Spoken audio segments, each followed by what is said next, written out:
A paz do Senhor Jesus, meus amados irmãos, aqui é a missionária Arlete, iniciando mais uma pré-aula da nossa Escola Bíblica Dominical, Editora Betel, deste terceiro trimestre de 2020, quando estamos estudando o tema Transformando as Adversidades em Cenários de Milagres e Vitórias, comentada pelo Bispo Abner Ferreira.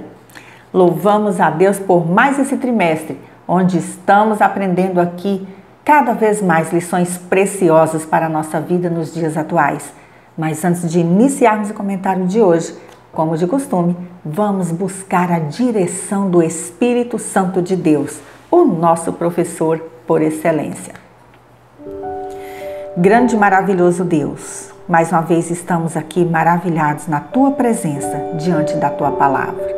Senhor, nós te pedimos a Tua bênção, a Tua direção para que possamos compreender e internalizar tudo aquilo que Tu queres que saibamos neste dia. Senhor, abençoa de uma forma especial e maravilhosa a cada irmão, a cada irmã, cada pessoa que está nos ouvindo neste momento, Pai, para que possa receber esta porção maravilhosa da Tua palavra. Abençoa cada um de nós e nos ajude a prestarmos o verdadeiro culto de adoração a Ti, em nome de Jesus. Amém. Amados, eu quero agradecer pela sua companhia, pela sua participação neste canal, pedindo sempre que você deixe aqui o seu like, se você ainda não é inscrito, que faça isso agora e nos ajude a divulgar este trabalho, compartilhando este vídeo com outros irmãos e também colabore com seus comentários sobre cada lição estudada. E se você puder, testemunhe também sobre as bênçãos do Senhor na sua vida, porque este aqui é um espaço onde aprendemos uns com os outros. Não se esqueça de conferir se o sininho das notificações está devidamente ativado para que você possa receber de primeira mão as nossas postagens. O nosso objetivo continua sendo levar até você um complemento a mais para a sua escola bíblica dominical e juntos aprendermos um pouquinho mais da palavra de Deus. Hoje estaremos comentando a lição de número 8 desta revista, que traz como título Confiar no Senhor em todo o tempo. Os hinos da harpa cristã sugeridos para esta lição são os de número 96, 108 e 131 e podem ser encontrados aqui no nosso canal e também nos blogs revistaebd.com e hinosdaharpa.org. Acesse e confira. O texto áureo de hoje encontra-se no livro de Salmos, o Salmo 46, versículo 1, e assim diz a palavra do Senhor. Deus é o nosso refúgio e fortaleza, socorro bem presente na angústia. A verdade aplicada de hoje nos diz que a maior coragem se revela na crise, quando colocamos a nossa fé focada em Deus. Os textos de referência encontram-se no livro do profeta Isaías, capítulo de número 37, e os versículos 33, 34, 35, 36 e 37. E assim diz a palavra do Senhor. Pelo que assim diz o Senhor acerca do rei da Assíria, não entrará nesta cidade, nem lançará nela flecha alguma, tampouco virá perante ela com escudo, ou levantará contra ela tranqueira. Pelo caminho por onde vier, por esse voltará, mas nesta cidade não entrará, diz o Senhor. Porque eu ampararei esta cidade para a livrar, por amor de mim e por amor do meu servo Davi. Então saiu o anjo do Senhor e feriu no arraial dos assírios a 185.000. E quando se levantaram pela manhã cedo, eis que tudo eram corpos mortos. Assim Senaqueribe, rei da Assíria, se retirou e se foi, e voltou e ficou em Nínive. O primeiro objetivo desta lição é destacar a importância de restaurar o altar. A história do rei Ezequias nos traz importantes lições para a nossa vida espiritual. Ele foi um dos mais notáveis reis de Judá e governou por 29 anos, entre aproximadamente 715 e 687 a.C. Sua história ficou conhecida na Bíblia não apenas por causa do seu reinado, mas também pela forma como sua vida foi prolongada milagrosamente pelo Senhor após uma grave doença, onde o Senhor lhe acrescentou mais 15 anos de vida. O nome Ezequias significa "O Senhor fortalece" ou "Javé é minha força", e ao longo do seu reinado precisou mesmo da força de Deus para levar a cabo todas as suas realizações. Ele foi um governante que levou Deus a sério na sua vida, procurando obedecer-lhe e adorá-lo, seguindo o exemplo do rei Davi e levando o seu povo a voltar para os caminhos do Senhor e confiar nele em tempos difíceis. O rei Ezequias também foi contemporâneo do profeta Isaías, que continuamente avisava que viria o juízo sobre o reino de Judá, por não se arrependerem dos seus maus caminhos e se voltar para Deus. 3 relatos bíblicos no Antigo Testamento contam a história de Ezequias, e são eles: segundo livro dos Reis, capítulos 18 e 20, segundo livro das Crônicas, capítulos 29 e o 32, e Isaías, capítulos 36 ao 39. Encontramos também no Novo Testamento uma breve citação de Ezequias na genealogia do Senhor Jesus Cristo, escrita em Mateus, capítulo 1, versículos 9 e 10. Tópico 1. Um jovem rei para Judá. A Bíblia relata que Ezequias começou a reinar sobre Judá aos 25 anos de idade e fez o que era reto perante o Senhor, conforme 2 Reis 18, versículos 2 e 3. O seu reinado aconteceu durante os anos críticos do domínio assírio. O grande exército dessa potência do norte invadiu repetidas vezes o Oriente Médio, apossando-se das nações da região e eliminando o país de Israel em 722 a.C. Judá também foi ameaçado, mas desde o início de seu reino, no primeiro mês do primeiro ano, Ezequias já demonstrara grande zelo pelo Senhor. E apesar de ser ainda muito jovem, ele teve a sabedoria de buscar a direção de Deus, andar nos seus caminhos e confiar nele para ter o livramento dos ataques inimigos. E isso lhe garantiu um governo de vitória. Subtópico 1.1. Ezequias voltou-se para o Senhor. Muitas vezes nos surpreendemos com jovens que, pelo histórico de vida dos seus pais, têm tudo para dar errado e, no entanto, se tornam cristãos exemplares, com um bom testemunho de fé e fidelidade a Deus diante de todos. Observamos um exemplo como esse na vida de Ezequias. Seu pai, Acás, foi o 12º rei de Judá, começando a reinar ainda jovem, aos 20 anos de idade, conforme está escrito em 2 Reis 16:2. Porém, Acás foi um dos piores reis de Judá e pecava abertamente contra Deus, não dando ouvidos aos seus profetas e construindo altares a Baal por todos os cantos de Jerusalém, conforme está registrado em 2 Crônicas 28:24. Chegando ao ponto de sacrificar alguns de seus próprios filhos ao deus Moloque, conforme está registrado em 2 Crônicas 28:3. Esse tipo de sacrifício acontecia numa espécie de forno instalado no próprio ídolo desse deus baalista, coisa abominável aos olhos do Deus de Israel. A desobediência desse rei fez com que o povo se desviasse ainda mais do Senhor e sofresse com os ataques de seus inimigos. Entretanto, depois da morte do rei Acás, foi a vez de Ezequias, o seu filho, assumir o trono de Judá, e ele fez totalmente diferente do que fizera o seu pai. Ezequias entendeu que todo o mal que sobreveio ao povo era por terem se desviado dos caminhos de Deus e preferiu seguir o exemplo de Davi, de buscar a presença do Senhor em meio àquela situação caótica em que se encontrava o reino de Judá. Na verdade, ele sentia o desejo de apagar a culpa dos pecados introduzidos na nação por seu pai, Acás. E confiando na misericórdia de Deus, iniciou um avivamento espiritual em toda a nação, já no primeiro mês do seu reinado, e o Senhor o abençoou grandemente. Voltar-se para o Senhor, essa é a atitude correta de todo cristão que deseja ter uma vida de vitória contra o pecado e também nos momentos complicados da vida, ainda hoje. Não existe exemplo digno de ser seguido entre aqueles que não temem a Deus e se desviam dos seus caminhos. Assim como nos dias de Ezequias, ainda hoje, Deus deseja se relacionar com o seu povo, com a sua igreja e nos abençoar em tudo.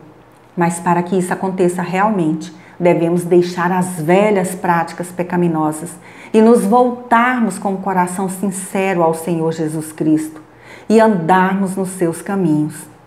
Os dias são difíceis. É hora de reconciliação com Deus, de nos voltarmos para Ele e deixar que nos guie, que cuide de nós. O conselho do profeta Isaías ainda é atual e eficaz para a nossa geração. Buscai o Senhor enquanto se pode achar, invocai-o enquanto está perto. Isaías 55:6. Subtópico 1.2. Era preciso reparar o templo. Ezequias presenciara o quanto seu povo estava sofrendo por ter abandonado a Deus e desde o início do seu reino já demonstrou grande zelo pelo Senhor.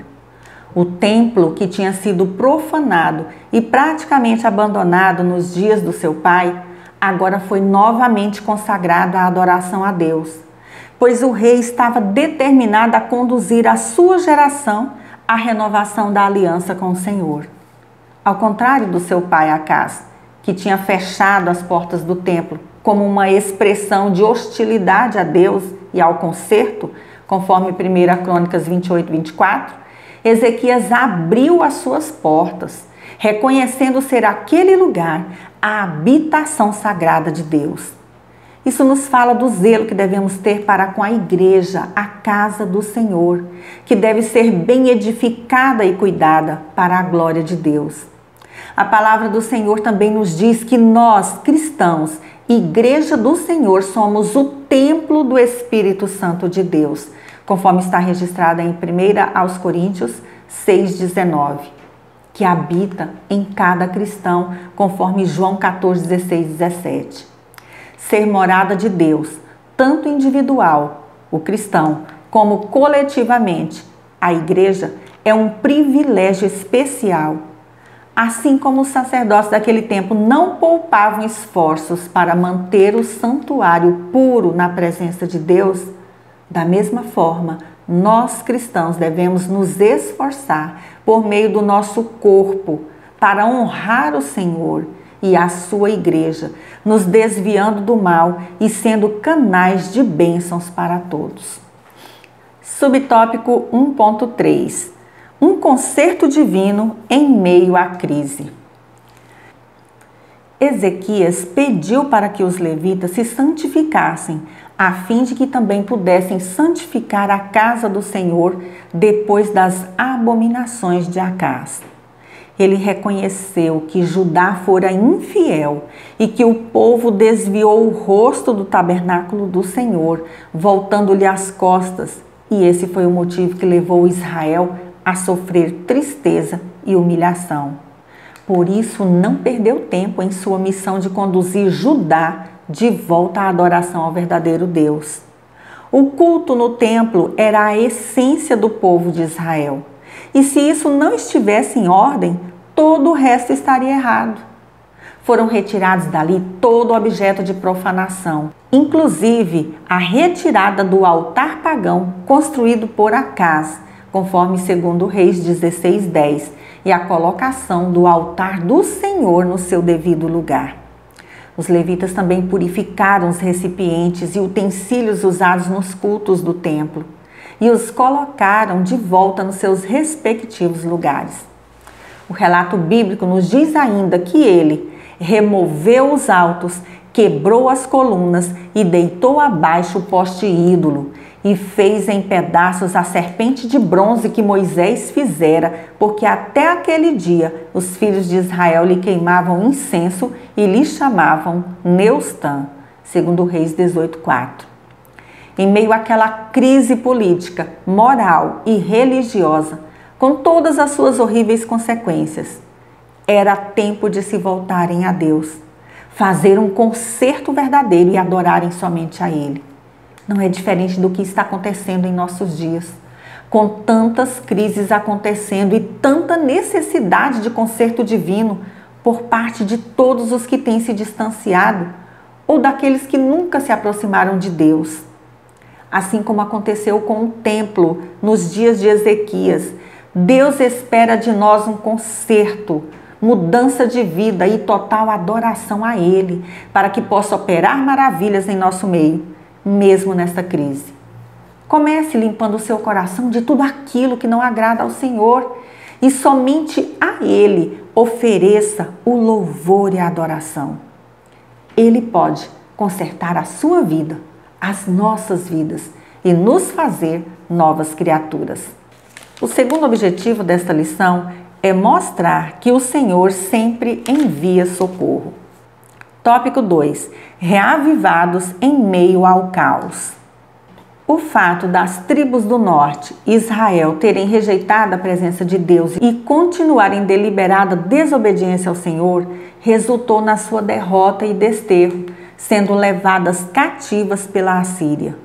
Os dois principais pecados de Israel foram a adoração a ídolos, que levava a uma série de outros pecados e imoralidade, e a rejeição dos profetas de Deus, que sempre falavam ao povo, pedindo que se arrependessem e adorassem apenas ao Senhor. Infelizmente, nenhum alerta fez com que o povo se voltasse para Deus.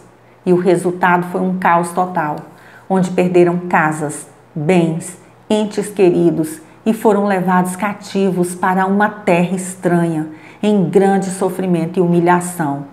Como está escrito, pelo que o Senhor muito se indignou contra Israel e o afastou da sua presença, e nada mais ficou senão a tribo de Judá, segundo Reis 17:18. Uma verdade que devemos lembrar sempre. Longe da presença de Deus não há como subsistirmos, pois somente Ele tem o poder de nos livrar das ciladas do inimigo e nos proteger de todo o mal. Subtópico 2.1.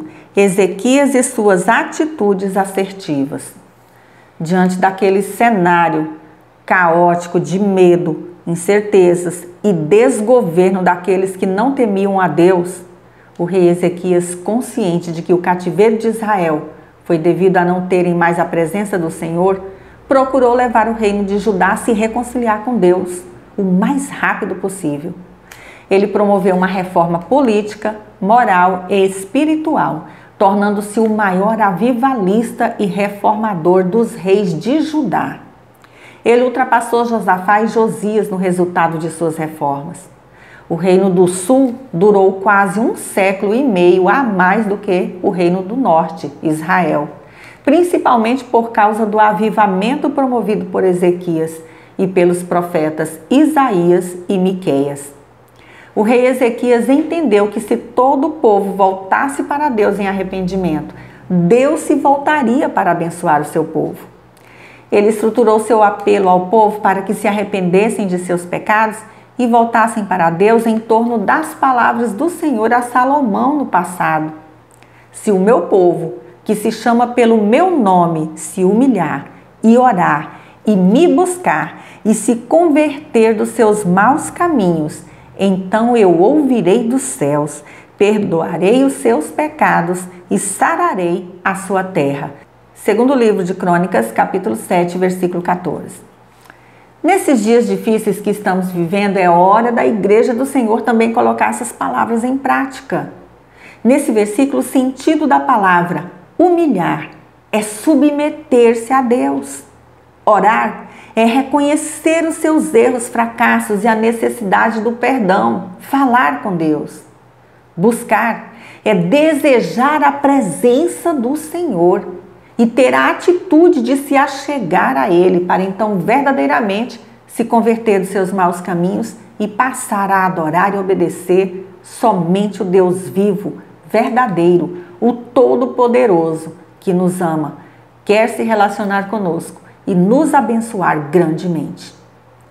Ezequias não perdeu tempo. Reabriu o templo, o lugar da adoração a Deus, trouxe de volta os sacrifícios e incentivou todo o povo a buscar ao Senhor e adorá-lo coletivamente e individualmente, conforme 2 Crônicas 29, 27 ao 36. Durante seu reinado, a celebração da Páscoa foi a maior desde o tempo de Salomão, quando o reino ainda estava unificado. Ezequias não via sentido na divisão do reino de Israel, pois procediam de um só povo e um só Deus, e por isso convidou a todo Israel para participar da festa da Páscoa. E muitos foram os israelitas que vieram a Jerusalém para essa festividade em adoração ao Senhor, e foram todos abençoados por ele. No aspecto militar, Ezequias também foi um rei muito bem-sucedido. Vendo que o reino do norte tinha sido assolado, que muitas cidades de Judá já estavam conquistadas pela Assíria, ele fortificou Jerusalém e fez uma grande obra de engenharia para garantir o abastecimento de água na cidade, construindo um túnel para canalizar a água da fonte de Gion para dentro de Jerusalém, até o tanque de Siloé, conforme está registrado em 2 Crônicas 32, 30, o que garantiu o abastecimento de água para a população, mesmo sendo esta sitiada. Deus o fez prosperar em tudo. Quando as nossas atitudes agradam a Deus, somos abençoados em tudo o que fazemos. Subtópico 2.2. Avivamento, uma questão urgente. As atitudes de Ezequias agradaram a Deus, que concedeu ajudar um grande avivamento espiritual, numa época em que o juízo de Deus já havia sido comunicado ao povo através dos profetas Oséias e Isaías, e que se cumpriu através dos babilônios poucas décadas depois da morte de Ezequias. Nos livros de 2 Reis, capítulos 18 ao 20, 2 Crônicas, capítulo 29 ao 32, e do profeta Isaías, capítulo 36 ao 39, encontramos o relato bíblico desse avivamento, numa época em que grande parte do reino do norte, Israel, já havia sido levado cativo pelos assírios, e o povo vivia em um período de opressão espiritual e insegurança, com perspectivas de um futuro deprimente. A sorte de Judá mudou quando foi governado por Ezequias, que tinha grande confiança em Deus, como está escrito: confiou no Senhor, Deus de Israel, de maneira que depois dele não houve seu semelhante entre todos os reis de Judá, nem entre os que foram antes dele. 2 Reis 18:5. A confiança do rei contagiou o povo que se reconciliou com Deus e houve então o verdadeiro avivamento. O avivamento espiritual é algo que devemos buscar constantemente para fortalecer a nossa fé e nos dar forças para suportarmos as provações. A palavra do Senhor nos orienta: quanto ao mais, sede fortalecidos no Senhor e na força do seu poder. Efésios 6:10. Subtópico 2.3. Pilares para o avivamento. O comentarista cita aqui neste subtópico 4 pilares em que deve ser pautado um verdadeiro avivamento. Primeiro, o arrependimento. Se quisermos ver a ação de Deus em nossas vidas, temos que reconhecer os nossos erros e deixá-los, numa total mudança de atitude. Segundo pilar, querer a presença de Deus. Essa maravilhosa presença faz toda a diferença em nossas vidas, muda as nossas atitudes e ações e nos torna pessoas melhores. Veja o exemplo do que aconteceu na vida de Zaqueu quando teve a presença do Senhor Jesus na sua casa. Tudo mudou. Ele se arrependeu de seus pecados, mudou de vida para continuar na presença do Senhor. O terceiro pilar é buscar a comunhão divina. Tem muita gente que até se coloca alguma vez na presença de Deus, de vez em quando, mas não quer compromisso com Ele. Não quer intimidade com Deus, por ter o coração repleto de desejos egoístas e pecaminosos. Para se ter intimidade com alguém é preciso conhecer bem a pessoa. e se relacionar com ela. Para se ter intimidade com Deus é preciso conhecê-lo através da sua palavra e ter um relacionamento constante com ele. O quarto pilar é a oração. Orar é falar com Deus, crendo que Ele existe, te ouve e fala com você. A oração é a chave que abre as janelas dos céus. É a forma de nos conectarmos a Deus e sermos ouvidos por Ele. O terceiro objetivo desta lição é explicar que o inimigo sempre se levanta para cair. Tópico 3. Um socorro bem presente. Mesmo andando na presença de Deus, os dias difíceis chegam para todos nós. Dias em que somente o socorro divino pode nos livrar do mal iminente. Ezequias, sendo o rei de Judá e comandando o avivamento entre o povo, também viu de perto o socorro de Deus. Essa experiência também teve o salmista ao escrever: Deus é o nosso refúgio e fortaleza, socorro bem presente na angústia. Salmo 46, versículo 1. Esse salmo foi composto pelos filhos de Corá e enfatiza a confiança do povo de Israel na proteção divina. Existe até um consenso entre os estudiosos sobre a possibilidade de que esse salmo tenha sido escrito no contexto histórico em que Deus livrou Jerusalém dos assírios, no tempo do rei Ezequias. Seja como for, o salmista nos dá uma importante lição ao mostrar sua confiança e certeza de que nada neste mundo é tão seguro quanto estar sob a proteção de Deus. Subtópico 3.1. Afrontas, uma arma diabólica. Naqueles dias, o exército assírio já havia conquistado cerca de 46 cidades judaicas e levado milhares de judeus cativos e agora se aproximava de Jerusalém. O inimigo vinha com aspecto arrasador, fazendo ameaças ao povo de Deus, conforme registrado em 2 Crônicas 32:10.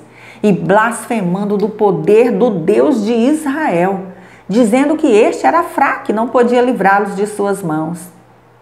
Quando os oficiais assírios ameaçaram Jerusalém, Deus mandou que o profeta Isaías dissesse ao rei Ezequias: Não temas por causa das palavras que ouviste. Segundo Reis 19, versículo 6, a parte A do versículo. Em outras palavras, o Senhor estava dizendo para o seu povo que não se apavorasse com as más notícias, mas tivesse calma, pois Ele era e continua sendo para nós hoje o socorro bem presente na hora da angústia, e tudo está sob o seu controle. Ezequias nos mostra que antes mesmo da chegada do inimigo, devemos nos preparar para resistir-lhe. Ele se aconselhou com seus príncipes e se preparou contra o inimigo. Segundo Crônicas 32:3. Recebeu o apoio do povo e conseguiu edificar os muros quebrados e preparar as armas de guerras, conforme 2 Crônicas 32:5. A ameaça assíria levou Ezequias a garantir a provisão de água para Jerusalém através da construção de um sistema de túnel, conhecido como Túnel de Ezequias. Esse túnel foi cavado no leito da rocha, por aproximadamente 500 metros, desde a fonte de Gion, no leste da cidade, próximo ao vale de Cedron, até o tanque de Siloé. A atitude de Ezequias nos ensina que, diante do ataque do inimigo, devemos nos preparar e nos armar espiritualmente. Efésios 6:13. Fica para nós a dica. Em tempos de crise, busquemos refúgio no Senhor nosso Deus. Porém, não devemos ficar de braços cruzados esperando a coisa acontecer, mas sim nos preparar espiritualmente com as nossas orações, jejuns, a leitura da palavra de Deus, lançando mão de toda a armadura da fé para sabermos agir e resistirmos nos dias maus. Subtópico 3.2. Apresentando as cartas ao Senhor. Vemos no relato bíblico que Satanás quis destruir a fé de Judá. Sua tática foi enviar os mensageiros de Senaqueribe, rei da Assíria, para falar palavras de derrota ao povo de Jerusalém, ameaçando e tentando enfraquecê-los psicologicamente, chamando a atenção para as outras nações que, apesar de seus vários deuses e muitos altares, tinham sido impotentes para resistir aos assírios.